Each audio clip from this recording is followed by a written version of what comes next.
आज हम संत तुकाराम महाराज के एक बहुत ही सरल लेकिन गहरे अर्थ वाले अभंग का विश्लेषण करेंगे। यह अभंग हमें रिश्तों और जीवन में सही संगत के महत्व को दिखाता है। अभंग के शब्द है, कानडीने केला मराठा प्रतार, एकाचे उत्तर एका नये। यह अभंग ऊपर से एक विनोदी कहानी जैसा लगता है, लेकिन इसके पीछे संत तुकाराम महाराज ने मानव जीवन का एक बहुत ही महत्वपूर्ण सच छुपाया है। हम हर पंक्ति का अर्थ गहराई से समझेंगे। चलिए वीडियो को शुरुआत करते हैं। कानडीने केला मराठा भ्रतार, एकाचे उत्तर एका नये। एक कन्नड़ भाषी स्त्री ने एक मराठी भाषी पुरुष से शादी कर ली, लेकिन दोनों में संवाद नहीं हो पाता। एक कुछ बोलता है तो दूसरा कुछ और ही समझ पाता है, और दूसरा कुछ कहता है तो पहला। यह कानड़ी आत्मा का प्रतीक है और मराठा परमात्मा यानी भगवान का। आत्मा और परमात्मा का रिश्ता तो एक ही है, लेकिन अज्ञान के कारण आत्मा भगवान को समझ नहीं पाती। आत्मा अपनी भाषा यानी माया की भाषा में प्रार्थना करती है, लेकिन वह परमात्मा तक नहीं पहुंचती। या परमात्मा यानी सद्गुरु भगवान संकेत देते हैं, लेकिन आत्मा उन्हें समझ नहीं पाती। यह संवाद अधूरा ही रह जाता है।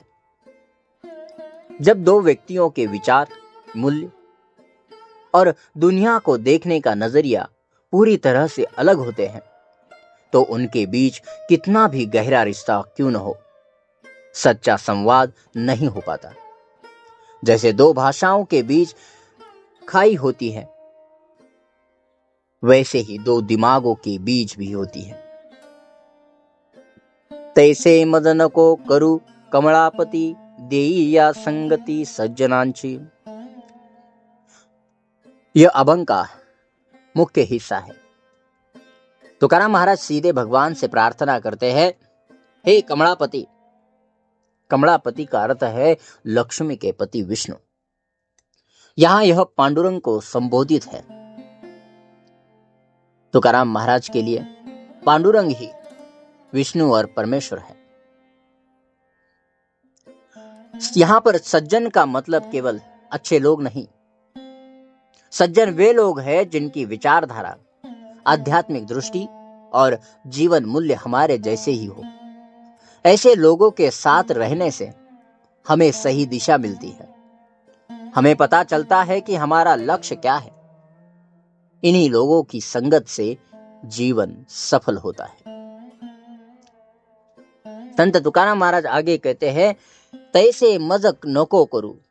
हे भगवान, मुझे ऐसे संसार में मत रखो जहां मेरी भाषा कोई नहीं समझता और मुझे किसी की भाषा समझ नहीं आती। यह एक तरह का सौदा है। तुकाराम महाराज कहते हैं कि अगर संगत गलत हो तो जीवन का अर्थ ही खो जाता है। यहां पर दूसरे चरण में संत तुकाराम महाराज कहते हैं, तिने पाचारेले ईलबा म्हणून एरू पड़े आन जालियाता।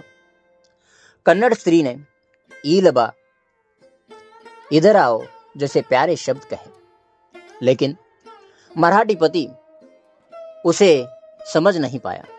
उसे लगा कि कुछ कसम या कोई गंभीर बात है, इसीलिए वह डर कर भाग गया। यह उदाहरण केवल भाषा की गलतफहमी का नहीं है, बल्कि यह दिखाता है कि हम जीवन में कितनी बार सकारात्मक चीजों को नकारात्मक समझ लेते हैं। किसी की मदद हमें अपमान लगती है या प्यार से दी गई सलाह हमें कठोर लगती है। यह सब भाषा न समझने के कारण होता है। वह भाग गया क्योंकि संवाद की कमी के कारण अविश्वास पैदा हो गया। अविश्वास से ही डर और गलत फैसले पैदा होते हैं। आगे कहते हैं, तुका म्हणे एर एरा, जे विच्छिन्न तेथे वाढ़े सीन सुखापोटी। तुकाराम महाराज अभंग का निष्कर्ष बताते हैं, एर एरा जे विच्छिन्न का अर्थ है जहां दो दिमाग और विचार एक दूसरे से पूरी तरह से अलग हो गए हो। यहां पर सीन का मतलब है तेथे वाढ़े सीन सुखापोटी।